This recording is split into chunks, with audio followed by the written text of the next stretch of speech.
This is Chiming In with Elyse and David.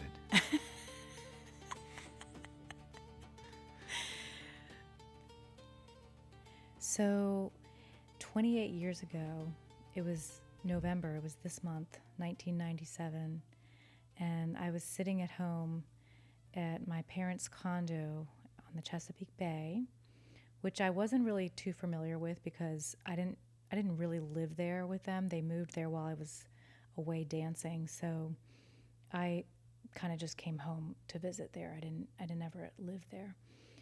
And I was sitting in the, family heirloom recliner that came passed down from my great-grandparents originally. And my father had sat there a lot towards the end of his life, which he passed away earlier that year in April. And it was terrible, and we'll talk about that some other time. But I was sitting in the recliner, and I was working on a tutu because I was guesting with a friend a few weeks after this.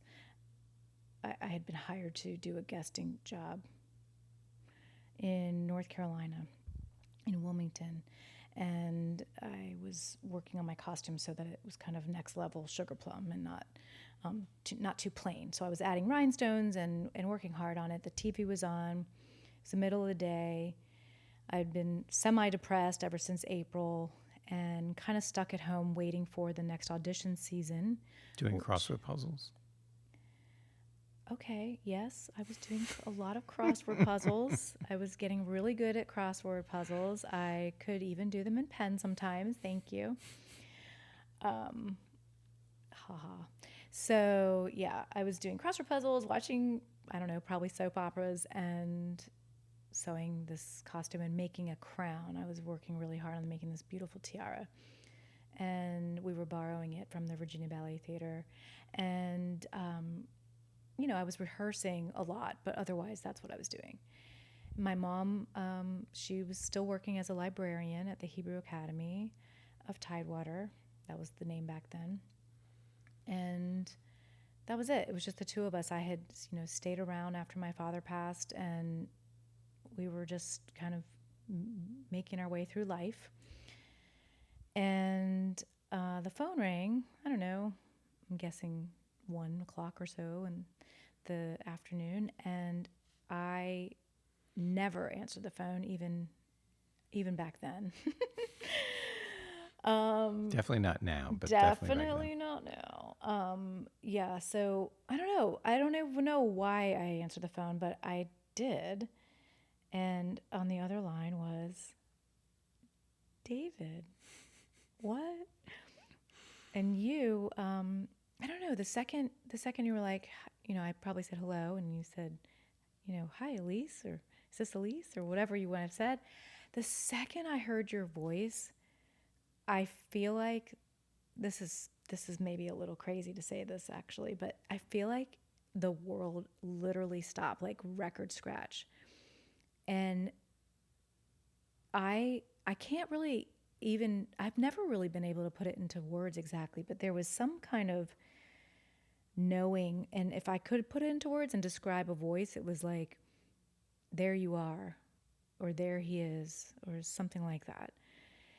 And it really washed over me, and my whole body just calmed, and I remember sitting up, because I was probably reclining, and you were like, it's David Carden, and I could not tell you, there was no explanation for my reaction, but I have never been more comfortable talking to somebody I barely knew in my whole life, and it just, something just happened and washed over me. Do you want to tell how we knew each other? Well, we hadn't seen each other in 10 years, and the way that we actually met was many, many years before that. And it's really hard to believe that you were 8 and I was 9 years old at the Hebrew Academy. You were in the 3rd grade, I was in the 4th grade, and we were, acquaintances. Have much interaction. Yeah, no, during that time. our classes are our school was pretty small, so our classes did a lot of stuff together, like third and fourth. So the girls, especially in your class, were some of my very closest friends. So yeah, when we did finally chat about that later, that was very funny that all your classmates were in my, birthday photos and Your stuff. home Yeah, movies. yeah, Right. But during that time period, we knew each other, yeah. but we did not actually, like, we weren't dating. We weren't like great No, gosh. friends. I mean, may have We said were a couple words kids. to We were you. 8. Hello. Right. But through the years, because we actually kept going to school there till you were in the seventh and I was in the eighth grade, no, sixth and seventh grade. Yeah, but I knew your sister. You knew my sister. Right. I don't remember knowing your parents, but you knew my Of mom. course, because she was my librarian at the school, as you just mentioned. She was the librarian all the way back then. And in fact, I have some really great stories of having really one on one interaction with your mom because she was also the head of junior grade books, which is something that I loved reading I loved stories. that too. And we would sit in the library and talk about these stories together. And it was like a really special time. And also, one time she did a really nice thing for me. Tell that story. That's awesome. So I was a big maze drawer.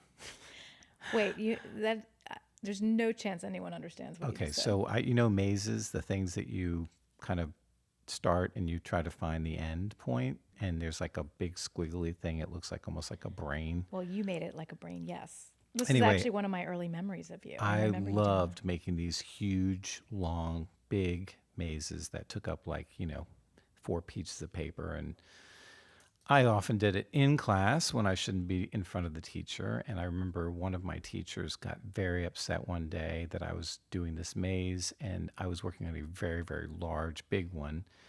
And she picked it up off my desk and she tore it in half, just ripped it in shreds. And I just remember crying and being upset. And I remember Benny Lazier helped tape it back together because he was trying to help me out. But anyway, I went into the library, and your mother, Susan Tapper, she got the laminator out and laminated the maze, which I still have to this day. And you can still see little the big tear. tear in the middle, torn in half. But Right. she did that for me. It's so funny.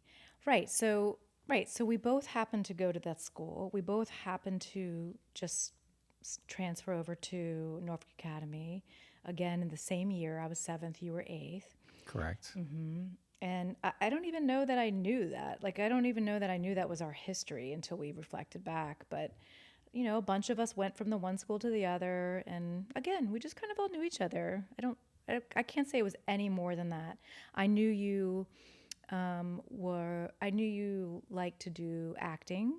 You probably knew I liked to dance. Oh, yeah. I saw you in the dance studio because I also knew Mr. Watson very well, who was your dance teacher. And I would see you in there. It was right next to the wrestling room. When I wrestled, I would see you. Right. And then you were doing like the plays on the other seasons and stuff. Yeah.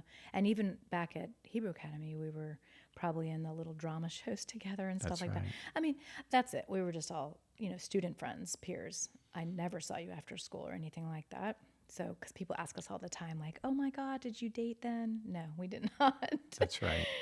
But I do remember in the 10th grade, it was just around Christmas time. And I believe that the way we had it at Norfolk Academy is that we would have these lunches where everybody would sit family style. And Well, you it would was assigned seating. assigned seating and family style. So you'd sit at a table and you'd have 6 students and a teacher usually at the end.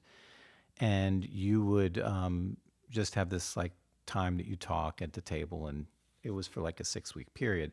And I remember you being at my table, and I remember seeing you and you were talking to someone. I don't know who it was, but you were basically telling them that you were going to be leaving Norfolk Academy and you were going to a school to dance professionally, to learn how to dance professionally. And I remember thinking to myself at that table, wow, what a missed opportunity, because I thought you were so cute. And I thought that if You I had always tell the story, but I don't. if I don't had the nerve, remember I would have any of asked you this. out. Oh no, totally. It totally happened. No, I don't know. How else would I have had this memory of you leaving No, the school? I get it. I get it. I just think it's so funny because I don't remember. it wouldn't have phased me that you were at my table. Like, it wouldn't have made a difference, so to speak. Sorry to say, but Oh, wasn't that memorable? no, you were memorable. You know what I remember about you? You had this very special way of being able to talk to anybody, and I think kids probably mocked you for this, but it was like you loved talking to teachers and picking their brain.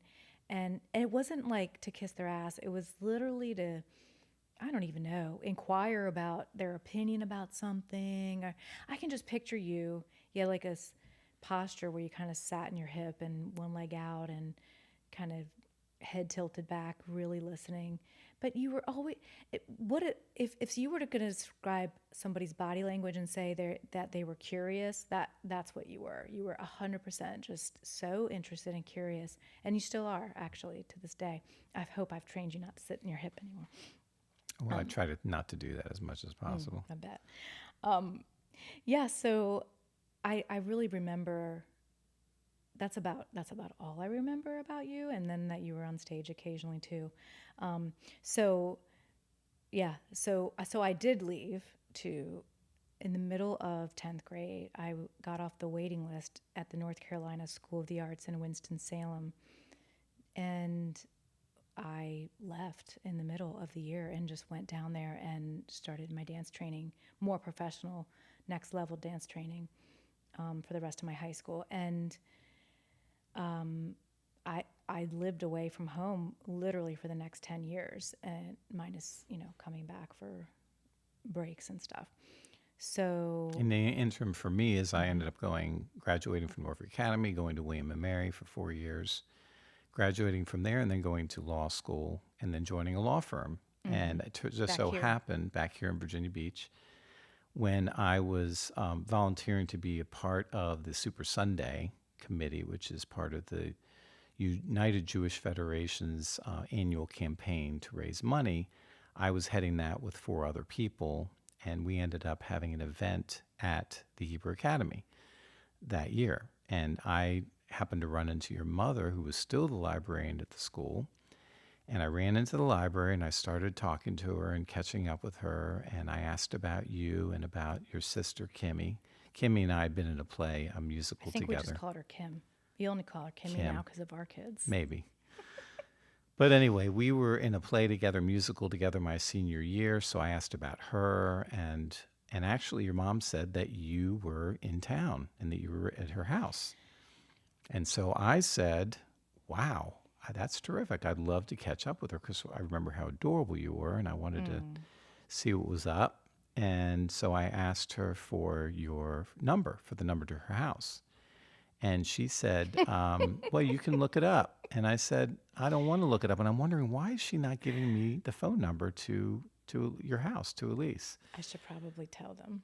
Tell them what happened. So I had been living at home, as mentioned, for a few months and had never been home before that for any length of time where anybody locally in our community would have even considered, if I was single or dating or whatever. So here I was for months, single, and multiple times we were getting phone calls like, oh, this is a Jewish single guy who Elyse should meet, etc., or just single person, whatever. So for the first time almost ever, I had a couple of blind dates. Not that was not my jam. And then I told my mom, you have to stop giving out our number, because it was just kind of happening without my knowing. And there were all these little yentas doing all this little whatever behind the scenes, and it was a little too much for me and not working out. So I said, you are forevermore forbidden from giving out our number, the end. And so then she probably runs into you like the next day or something. It was so soon. And she was... She was definitely resistant to giving me the phone number. She probably did not know what to do. Right. Well, I finally got it out of her, and she gave it to me. You're a good persuader. I persuaded her. I said, well, I can look it up, or you could just give it to me. So she did. And I ended up calling you. As soon as I got back from lunch, I went right back to my office, and I picked up the phone and called you, and we had that conversation. It was so crazy because, as mentioned, it just felt like it was some kind of connection that I didn't think of it that at the time. And I thought it was so interesting because I knew that we had art in common because I always knew you were in the art room or on stage. So I knew we both had that back in the school days. And when you said that you were a lawyer, I did not know. My head, I was like that little exploding head emoji before it was even invented. I could not imagine that. And then the more you started telling me about it, the more I realized, oh, you're basically like on stage improving every day. I see it now. So I was a little surprised you hadn't pursued acting. I thought for sure that was what you were going to tell me. Well, yes, I decided to do the law thing because my father was a lawyer and my uncle was a lawyer and I had law in the family and I wanted to do something that would allow me to be on the stage and I felt like that was a really really good way of doing it because you're on the stage literally every single And you're day. helping people. And the thing that was so funny to me because like I said, I already felt something before you gave me that information. But as soon as you did, I was like, oh my God. So if for some reason we go out, we're not going to both be starving artists? What? So it was kind of this, like, I was really mind blown. So yeah. So then what? So then I said, "Well, do you want to have some coffee or do you want to talk or meet sometime?" And you said that you had this guesting thing that you were doing in North Carolina and that you couldn't do anything for the next couple of Yeah, weeks. So it was basically, true. we put a pin in it, and I told you, well, just let me know. Call me when you get Yeah. back into town. It was true. We had, strangely, the Nutcracker they were doing down there was literally like the weekend, I think, after Thanksgiving. So I had to spend Thanksgiving at in Wilmington at the director of that school's like house. My friend and I went down, and the friend that I went down with, my partner, I had known him from actually North Carolina School of the Arts, so I had known him for 10 years, and we had trained together, we danced together, we dated. We were just like all over the place with our relationship, and he was like a best friend and partner on so many levels. So it was very comfortable to rehearse with him, but we were kind of rehearsing ourselves just because it was a guest job. So we were truly in the studio all day, and then of course I was dealing with my mom and the costume and all the stuff. So I knew I could not just go, hey, have lunch or coffee easily. So I thought, how about after? Right. So that's when I But got did a. you think I was blowing you off? I No, mean, no, I totally understood. I mean, you explained it well enough for me okay, to know that you had something going on and that it was just, it was a little disappointing because I really, it was an interesting opportunity to meet you and see right, you. And I didn't know if it was ever going to happen, but sure. Well, I can tell you that you were, for whatever reason, all I could think about from that day on. So,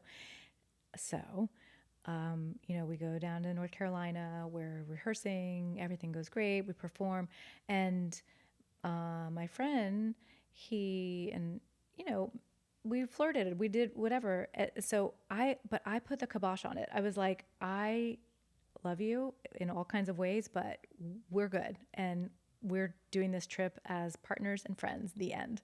And the reason was because of you. Even though there was no reason, like that in theory made no sense, I had this feeling like I just had, I just needed to stay focused on my dance and somehow on you. And it was actually really a little crazy. So we kind of laughed about that for a long time. And then when I came back, the first thing I did was pick up the phone and call you. You did not answer. I left a message on your answering machine. I remember answering machines. Yeah, like the little tape things, right? Right. Like It a mini tape. records. Yeah. Oh my gosh. So, and And you it, know and how it it, always, it, it beeped. yeah, and you know how it always cuts you off before you could finish? Well, yeah, it was a 60-second tape, but Well, maybe by you, I mean me. It cut me off. I don't know what I was saying. I was probably giddy and ridiculous, and it goes beep and it cuts me off. And I'm like, shit, actually? Oh, sorry. Are we cursing on this? Okay, well, we are yeah, now. it's okay. Okay. And I'm like, really? So then I'm like, oh my God. And I remember dying and I'm standing in my mom's kitchen and I'm like, this is ridiculous. I'm the dumbest person I know. So I call back immediately. And of course, I have to do the whole thing over again. And I'm like, well, I guess you're getting a lot of messages from me. And I have no idea what I said, but I'm sure I was talking super fast and super crazy. So I fell in love with you at that exact moment. Yeah. I mean that is the most adorable thing when you did that, and I think I kept those tapes. I probably have them in a Oh drawer my somewhere. God. We should listen to them. Oh, wow. Yeah. We should not listen to them, but that would be awesome if you had them. So I Yeah. called you after I listened to that and finally got through to you, and I was saying, "Do you want to meet this weekend?" And I said, "What about this weekend?" And you're like, "How about Sunday?" And I was like thinking to myself, well, why would she say Sunday? Like there's Friday, there's Saturday. But I was like, okay, cool, Sunday. So we made plans to meet on that Sunday. So meanwhile, behind the scenes, I had one of the people that my number was given to, that was not my jam. He and I had made plans for that Saturday to go out, basically a blind date also. And it was fine, but I was not like interested in him based on our phone call that I had had, but I said yes anyway. Kind of trying to put myself out there. That was What are before. we going to call him? We're going to have a name for him. Really? How about like Eddie? Okay. Eddie. We'll say Eddie. Okay. So yeah. So Eddie and I decided to go out on Saturday. And again, I hadn't lived here, so I didn't really know where to go. I just left everything up to him on that. And he came to my mom's to pick me up. And my mom said, "Oh, I recognize you," to Eddie. "I think were you at the Hebrew Academy that day for whatever the meeting was with David Carden?" Because it was the same day that you ran into her. And my heart like goes, "Oh my God, Mom!" But it was very funny. She didn't know what she was doing. She really wasn't doing anything. And Eddie says, "Yeah, actually, of course, yes, I remember seeing your library, whatever." Ha ha, the end. So we go to what is no longer in existence, but man, was it awesome, a restaurant in town called the Coyote Cafe. Love the Coyote Cafe. It was so good. So we go and, I get a margarita. We're having whatever fajitas or whatever we're eating. And we're fine. It's fine. Everything's fine. Eddie's fine. It's just this will be the only time Eddie and I go out. And I know that. And he probably knows that. And is what it is. So we're getting down to the end of the meal. And all of a sudden, he kind of leans back. And he had a view of the bar in the restaurant from where we were sitting, and I did not. And he is kind of glances over and he says, "Oh, that's funny. I think that's David Carden right over there at the bar. Didn't your mom mention him earlier?"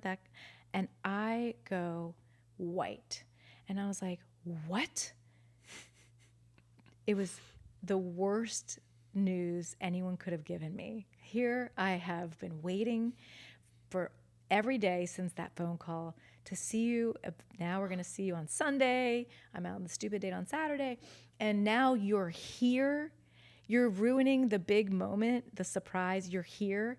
So I freak out because I tell Eddie, like, "Oh my God, does he see us? Does he see you? What's going on?" And I didn't even care that might have sounded weird because I knew, like I said, Eddie and I were not going to be together. So he's like, "No, I don't think he sees us. I don't know. I don't really know." And I was like, "Oh my gosh." And I tell Eddie the story, how I haven't seen you in 10 years and you might not even recognize me. But if you did, oh my God, this looks terrible. This looks terrible. I don't even go on dates really. And here I am out on a date and it looks terrible. So he's like, "I don't think he saw us." And I was like, "Great."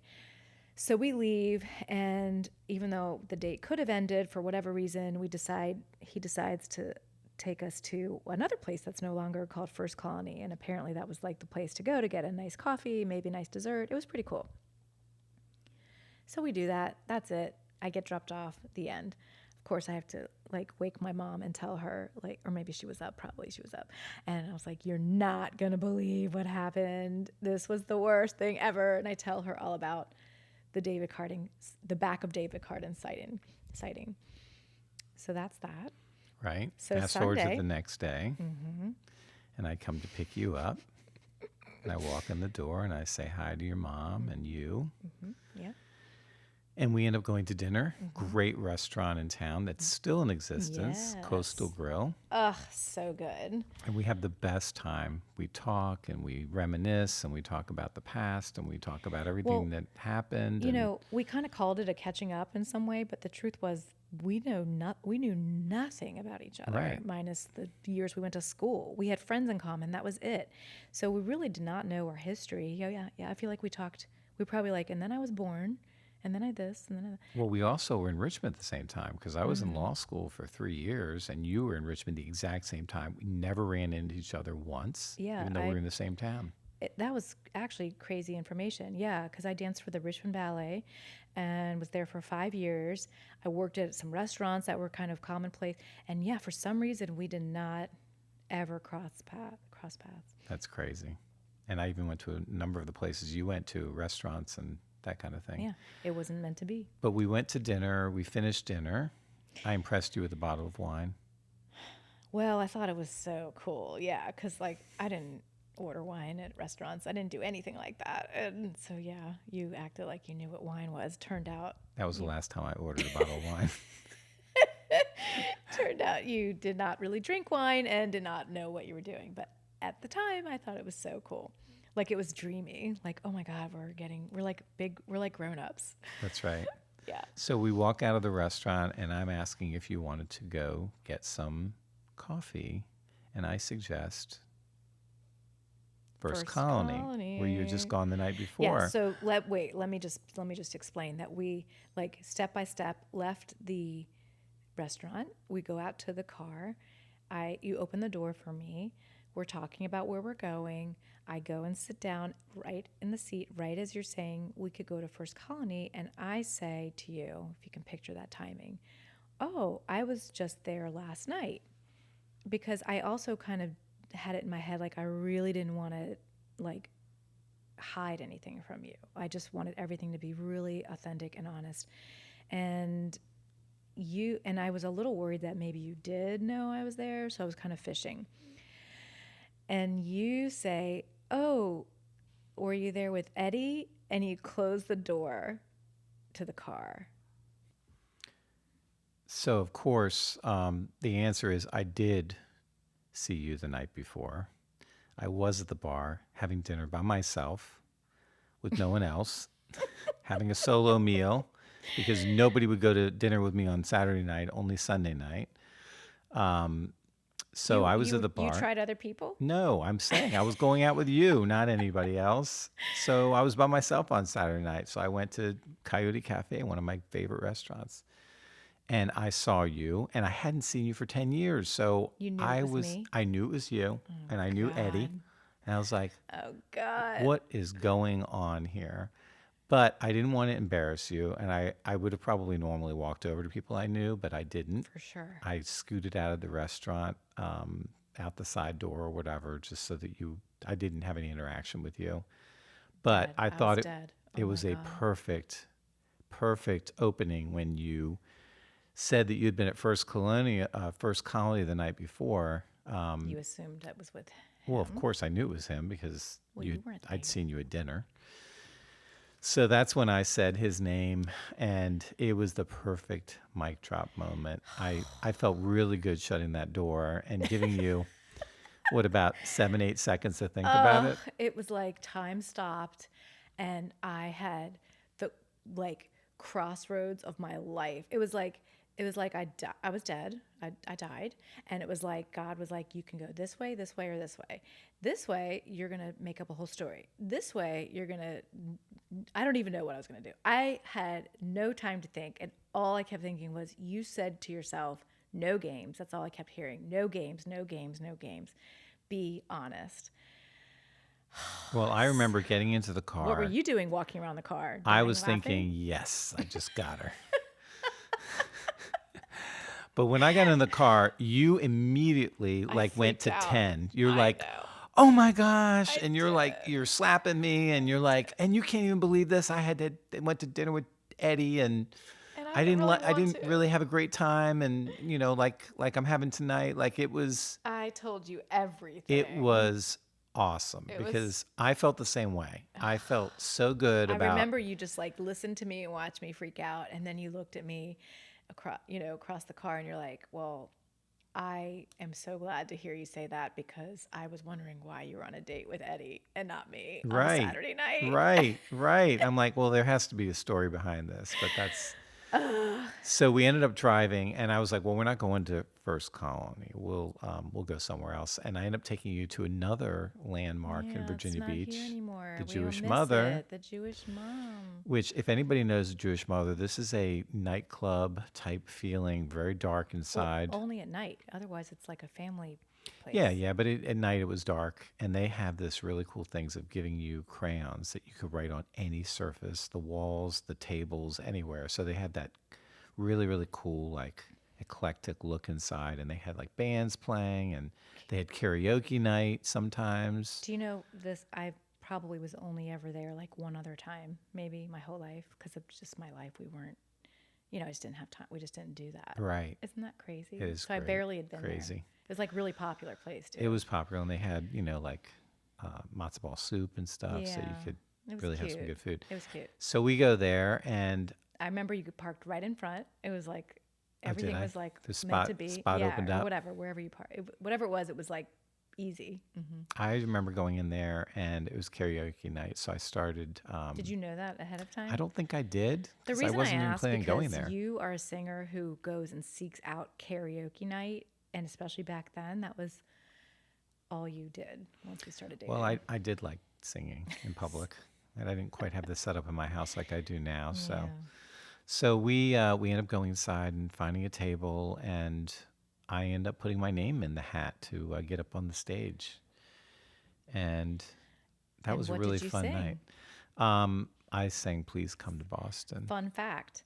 So I don't know what he's going to sing. David gets up there, and I'm kind of, like I said, reminiscing about how I knew he got up on stage his whole early life. This is crazy, so cool.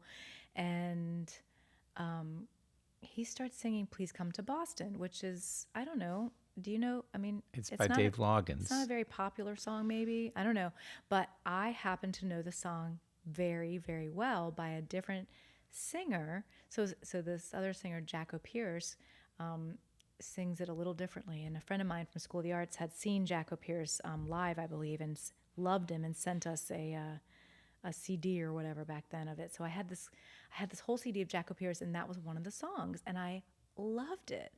And you get up there and start singing this, what I think is an obscure song, and it was like such a sign. It was so crazy. I couldn't have asked for any more. The thing about that date was it was so fun, it was so special, but I had never been around someone who I really didn't know, but felt like I had known forever. And I know there's a lot of words for that, like soulmate and whatever. For sure, that happened to me anyway. I don't know about you. No, I felt the same way. And anybody who would let me sing in front of them on a first date was someone I knew was going to be a keeper. I feel like that's hilarious. I feel like, it's funny that you say that because that's the basis of our relationship, that we are, mesmerized by each other in so many ways, but that we also love to sit back and let each other shine and be whoever you really are. So I would never, and I didn't think anything of it that you were up there. I think it was just a clear sign that everything was meant to be and falling right into place. And that even though we'd taken so many different paths between the time that we met each other and that moment, it was like even if we had gone another path, that somehow we were going to still come back to exactly where we were right then. I had been waiting my whole life for someone like you. You were such a breath of fresh air on that voicemail on our first date. You were funny and genuine and interesting and interested, and you made me feel seen in a way I'd never known before. And you had already been there from the very beginning.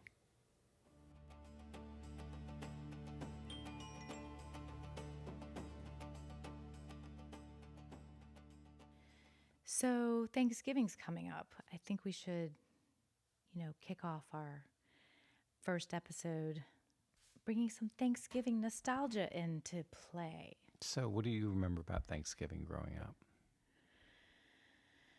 So my family was all from up in New Jersey. So we were the only pod of our family to move south. I mean, they thought we were like in the deep south living in Virginia Beach, but everyone who lives here knows we're kind of not. We're like in the border. We're literally the north of the south and Yeah. the south of the north, so it's like we're never happy anywhere. What does that mean? Was that history? No, I'm just saying because we're in the middle of the country on the East Coast. It's like the people in the north think we're in the south. The people in the south think we're in the Oh. north, and nobody knows who we are. Exactly. We're we're we're like north-south questioning. Adjacent. Anyway, so we were my sister was born here in Virginia, and so we made our home here. Hi, Kimmy. Wow. Okay. Hi, Kim. So every holiday we had to make a decision whether we were going up north or whether they were coming down. Basically, was the end of my point on that. And when I was quite young, my grandmother, my Nana Jane, she always hosted. I feel like I could be wrong, but she would host both my mom's side and my dad's side. So there's lots of old photographs and old movies, footage of all of us in the dining room and high chairs and all the things and all the beautiful china and just dressing up and coming together. And Did you like the food? yeah, Big turkey. I don't know. I don't remember. Probably. I just remember like the china and the crystal and the silver and stuff like that. Like the good stuff comes out for Thanksgiving in my brain. Did you like the food? No, not really. I know. What is this food? I don't know. No, I think I like it more because it reminds me of that growing up time than I probably like the food. I mean, I like the stuffing, and I like the mashed potatoes, but I don't know. I always feel like the turkey's always dry. Like it's never Thanks. that great. Thanks, babe. No, I mean you do a Thanks, great love. job. I'm the one that cooks it. What are you talking about? I'm not so sure. I feel like it's really hard and it's really difficult to do that for so many hours cooking that and It's having fun. to prep it. It's like a big challenge. And then you have this big carcass on the table and Oh, our kids okay. come in and Okay. Sylvie gets upset when she sees it. Wait. She did. Oh my gosh. Oh gosh, I'll never forget that. So I do like to get my turkey from a sustainable farm. So that was really important to me. Happy life, happy turkey. Yeah, they're like named and stuff. So we had like, Chuck. We had Fred. So, yeah. So anyway, so you would pick it up from wherever, and then it was sitting on the counter to defrost, and She would come in and a horrified look on I her think face. she turned white. It literally was like, what is that? And even after that, I still pretty sure to this day she doesn't really realize that like chicken nuggets is like chicken. But for some reason that day she might have died a little bit. Oh yeah. So yeah, and then all the prep, you got to cut it open No, and I put love- the stuff in it Okay, and put so the butter my all over mom- it and You know what my mom does? what? Turkey's already made. Oh yeah, she's awesome. she- She does it in advance. No. Like right now, I mean, maybe even in October, I don't know. Turkey's made and frozen. Yeah, so they cut it up and Yeah. they put it in the freezer Done. and it's done.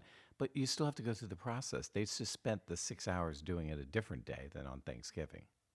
Yeah, but it's a lot. It's calm. It's peaceful turkey cooking. I like the idea of that, I like but it because I don't have to do it. yeah, exactly. But that also entails like a lot of forethought, and that is not my forte.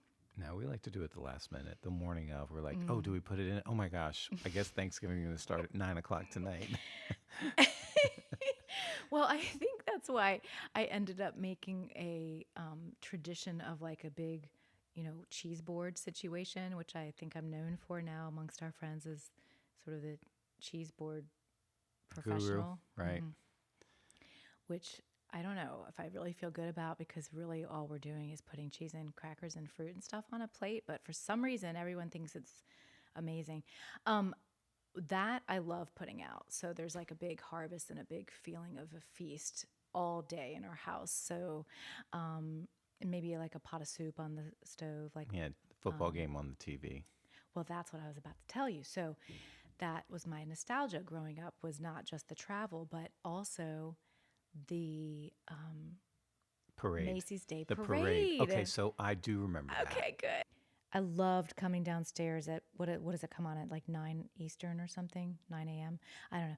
And I could not wait to turn it on. And I don't know, there was something about the marching bands, and also my father was a part of a marching band when he was younger.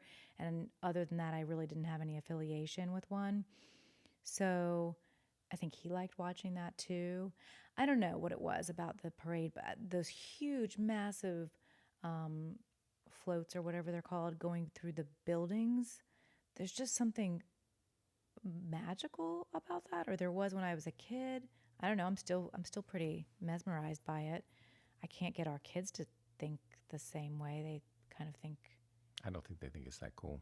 they I think don't. we think it's cool because, it's what we grew up with and we saw it every Thanksgiving. And it was just, back then there really wasn't much to watch on TV anyway. So that coming on was like the highlight of the morning. And I also feel like it was really, really nice to be in a warm house. Yeah, watching the freezing They were freezing so rain. cold. You There's could always tell. raining. And the people look like they're freezing the whole time. The Rockettes. The Rockettes. They always have Forget the it. Rockettes. I know. And I don't know, like I thought like our kids love Broadway growing up. We always took them to stuff. So I always was like, oh my God, Wicked's coming on. Come quick. And no, nobody comes. Nobody cares. Nobody cares. Nobody cares. Oh my gosh. Well, after the parade is also The dog the show. dog show. Oh my gosh. Did you watch that growing up? I did. I watched the dog show, although I didn't watch it as intently as I did. I like watching the end of the dog show. I liked seeing the last round when you get to see the 8 to 12 dogs that are in the final, and then they're going to pick the one that's going to win the big prize. I get very invested in it. I feel like I was always rooting for the poodle because that's what we always had. The But poodle, do they win? The poodle doesn't win. sometimes, every once in a while. But it was really cool to see these dogs some of these dogs I'd never seen before. Like they were really interesting breeds and then they talk about, somebody always knows something about the breed, so they're talking about them, where they're from, and the history, and Yeah, somebody. the announcer. Some rando announcer knows all the details. Right. Smart. Yeah, it's smart. fun. It's good Good. times. Good. All right. Well, I think we should close with a great debate on this Thanksgiving topic. Are you ready for what the question is? Sure. Unless you have something else to say. Did you have other things to say? No, I'm happy to talk about the debate question. The great debate is, drum roll please, cranberry sauce from a can or cranberry sauce not from a can? I'm going to have to say neither. I knew you were going to say I that. do not like cranberry sauce. I avoid it if it touches my plate. I have to It's get not a new sweet one. enough for you, probably. I don't get it. I don't understand what's so great about it. Okay. There's something special about that noise and thing that comes out of that can. The that then you gelatinous slice. cube. I really don't like gelatinous cubes. So I'm going to go with no, that's not what that is. But there's just, You don't like it? You didn't even like it as a kid? The I texture? don't like it. I don't like As it a at all. kid? No, I never liked it. I didn't like it. I think I should like it because I love like red things like strawberries and Right. stuff like that. But cranberries aren't sweet enough for me. There's no sweetness. I think that I loved the canned version so much. So whenever somebody made the real version, fresh and like lumpy and whatever, which was 100% disgusting to me as a kid, I can never get past it. I don't know why bother. There's perfection in the can. I just picture the big thing that comes out of the can is Yep. the shape of the can. Oh yeah, It's that's awesome. so it just shows you that it So came from a good. can. So good. You know, for someone, I'm very organic and very like need to have farm to table. So I'm cracking myself up here that I like a good old can. All those can heavy metals, that tin that's all inside the a aluminum. good old can of cranberry sauce. I do try to get organic. Okay, great. Yeah, All right. Well, hey, let us know. Yeah, Because we could put that. I forgot we were talking to people. Let us know if you think that your team Elyse and you like canned cranberry on Thanksgiving, or Team David, where you think all of it is disgusting. Right. So cranberry. So the question is cranberry or no cranberry? Well, I'm just going to assume no one wants real cranberry sauce. I don't Why? know. Oh, That's rude. No. yeah. All right, whatever. There's 3 choices. Give us a shout out. And you can always reach us at chimingin911@gmail.com. Or since it's probably like our 5 best friends listening to this first episode, you can just text us. Or Ha call ha. us. Just give us a call. No, don't call. Okay, no calling. Hello? We're not going to answer. Well, the I phone. would answer the phone for my friends. Okay, so the last thing is what can we tell people to do to keep this little podcast going? If you guys could just take out your phones real quick, and there are like 3 things you could do that would be so amazing, and I cannot thank you enough. So thank you. We are going to ask that you, first of all, follow this podcast.